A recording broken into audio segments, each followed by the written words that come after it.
बिस्मिल्लाहिर्रहमानिर्रहीम। अस्सलाम वालेकुम नाज़रीन, मैं हूँ साकिब बशीर। कराची की कम उम्र मुग़विया बच्ची के केस से मुतल्लिक बात करेंगे। हमारे साथ मौजूद हैं कराची से सीनियर सहाफ़ी शाहिद हुसैन, जो इस केस को डे 1 से कवर कर रहे हैं। और आज हम इनसे पूछेंगे कि आज एक तो जो कार्रवाई का इम्कान था कि आगे बढ़ेगी, क्या वजूहात हुई और जो कार्रवाई आगे क्यों नहीं बढ़ रही?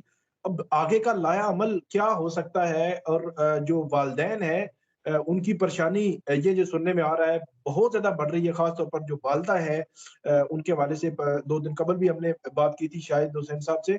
और आज भी बात करेंगे कि अब जो उनके वालिदैन उनकी क्या पोज़ीशन है। लेकिन अपडेट बताइएगा शाहिद भाई, आपका बहुत शुक्रिया हमारे साथ रहने का।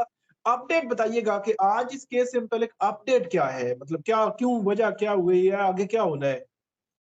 तकबी आपका बहुत शुक्रिया। देखें गुज़श्ता जैसे हमने कल भी शायद बात की थी, तो मुल्ज़मान की तरफ से इस अदालत में जिसमें ट्रायल चल रहा है, उन्होंने अदम एतमाद का इज़हार किया है। आज अदालत में एक दरख़्वास्त दी गई कि देखें जी, केस की समाअत जो है मुलतवी कर दी जाए, चूँकि हमने आपके खिलाफ केस किया हुआ है और वो केस का भी फ़ैसला हुआ नहीं है मुकदमा यहाँ से मुंतकिल करने के हवाले से। तो तब तक इसकी कार्रवाई आप नहीं कर सकते, इसलिए हमें डेट दी जाए।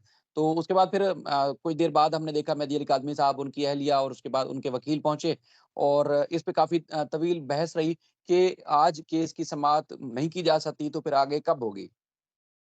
अच्छा, आपको याद होगा अदालत ने जो है इनको टाइम दिया था कि 22 तारीख का टाइम है, 22 तारीख तक आप जो चाहें यानी कि स्टे ले लें या मुकदमा ट्रांसफ़र करवा लें। 22 तक कुछ नहीं कर सके और केस की जो अगली डेट है वो 28 दिसंबर है। आज जो डिस्ट्रिक्ट एडिशनल जज हैं, उनके नोटिसेज़ एडीजे को मौसूल हो चुके हैं क्योंकि जिस अदालत के खिलाफ केस होता है यानी कि उसको भी फ़रीक बनाया जाता है। तो इनको एडीजे को नोटिस मौसूल हो चुके हैं। अब ये तहरीरी जवाब देंगे कि जो एतराज़ात आयद किए गए हैं तो मुअज़्ज़िज़ जज साहब अपनी तरफ से भी जवाब जमा कराएँगे कि जो एतराज़ात अदालत पे उठाए गए हैं, क्या वो दुरुस्त हैं या गलत हैं? जो भी होगी वो खुद जवाब जमा कराएँगे। दूसरा देखें आज मैंने फिर एक दफ़ा पूछा उनके वकील से, आपने शायद वो उनका इंटरव्यू सुना भी होगा, आपने कोई साढ़े 8-9 मिनट उनसे बात की। मैंने पूछा कि आपको अदालत के ऊपर एतमाद क्यों नहीं है? तो वो जो रीज़न बता रहे हैं, वो रीज़न जुडिशियल ऑर्डर में कंसीडर नहीं हो रही।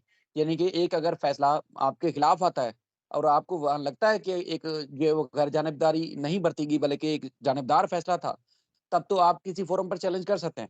लेकिन इस अदालत से अब तक कोई फैसला ऐसा नहीं आया जिसकी वजह से मुल्ज़मान को अदालत के ऊपर एतराज़ है, एतमाद नहीं कर रहे कि फ्यूचर में हमारे साथ इंसाफ नहीं होगा। सिर्फ़ और सिर्फ़ ज़बानी कलामी बातें हैं। क्या?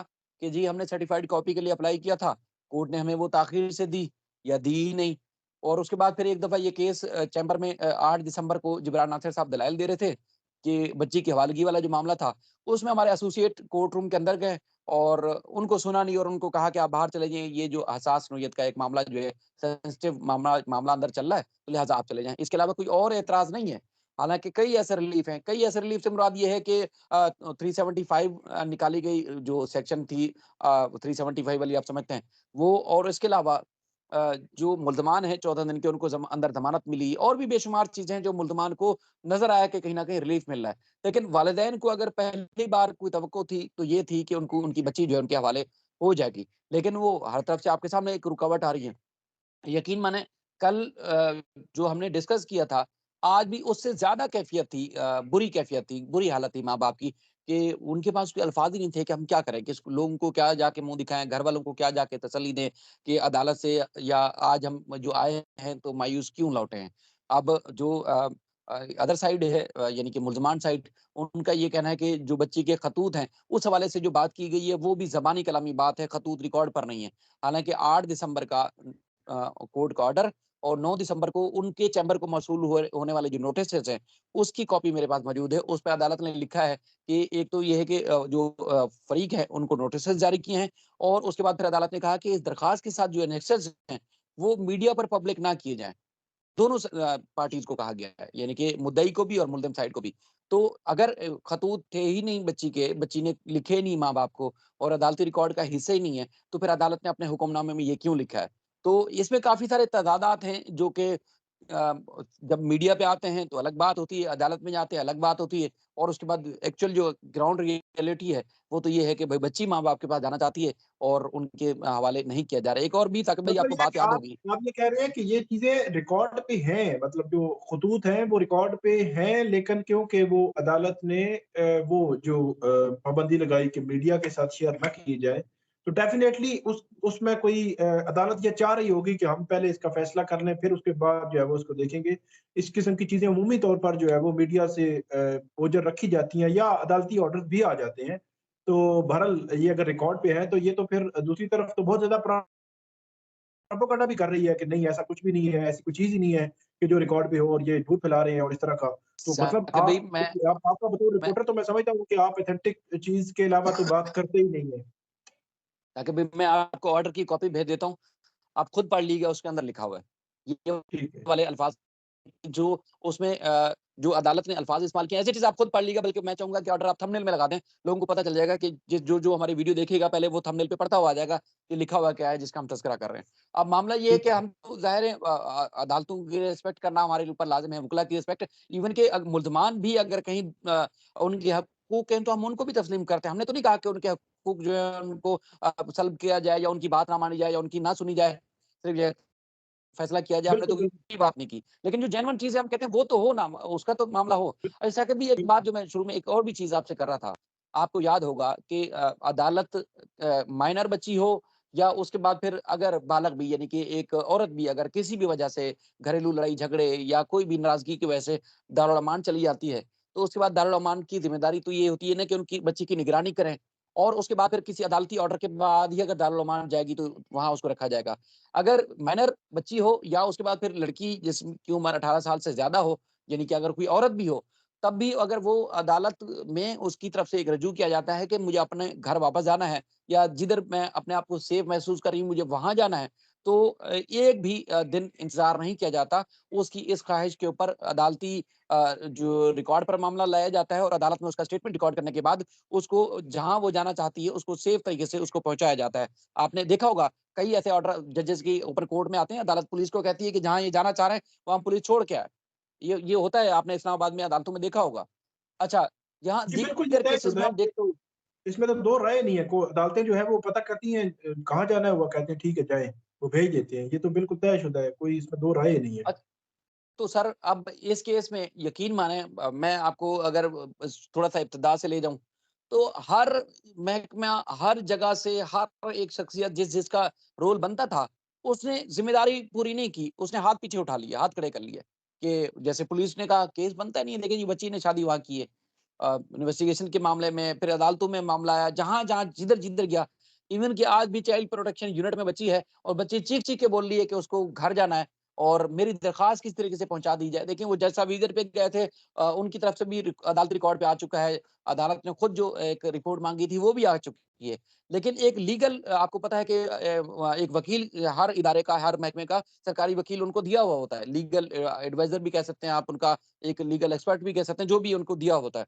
तो दीगर जहाँ बच्चियों की शेल्टर होम में जब उनको रखा जाता है, तो जब वो जिस ख़्वाहिश का इज़हार करती हैं, तो उसी वकील के ज़रिए जो कि शेल्टर होम का हो, प्रोटेक्शन यूनिट का हो या किसी और महकमे का, तो वो अदालत में उस बच्ची के नाम से दरख्वास्त दायर करता है, उसके बाद अदालत उसको अगर ज़रूरत होती है तो बच्ची को तलब करती है, स्टेटमेंट रिकॉर्ड करती है और उसके बाद फिर बच्ची जहाँ जाना चाहती है उसको जाने दिया जाता है। एक सेफ जहाँ अदालत समझती है कि बच्ची के लिए वो महफूज़ जगह होगी। अब यहाँ चाइल्ड प्रोटेक्शन यूनिट जो आखिरी बचा है, वो भी नहीं कर रहा।